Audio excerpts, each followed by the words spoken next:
Jakarta Komisi VI DPR RI mengungkap sejumlah pekerjaan rumah terkait lingkungan hidup yang harus segera diselesaikan pemerintah Provinsi DKI.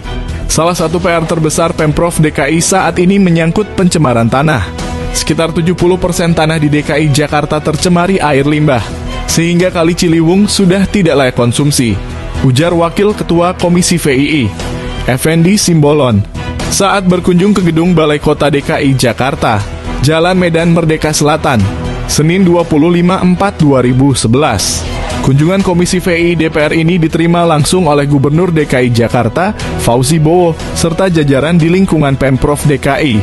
Pencemaran tanah ini terjadi karena pengelolaan septic tank belum dilakukan dengan baik. Sejauh ini baru 3% septic tank yang sudah terkelola sesuai fungsinya. 97% lainnya akibat tinja yang mencemari air tanah dan itu membuat kualitas air tanah di DKI Jakarta tercemar, katanya.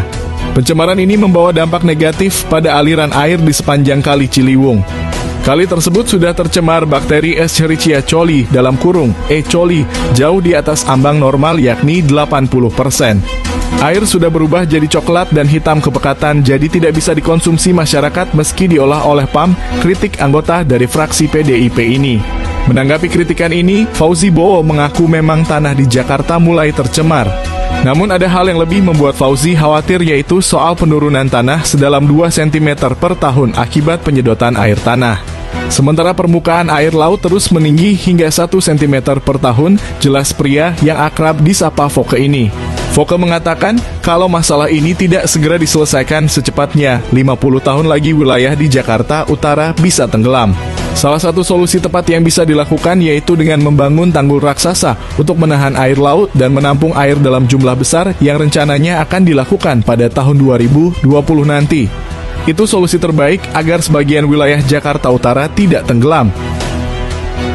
Dampak pencemaran tanah-tanah yang tercemar dapat menyebabkan tanaman sulit tumbuh, mengandung racun, dan berdampak buruk pada kesehatan tubuh bila dikonsumsi.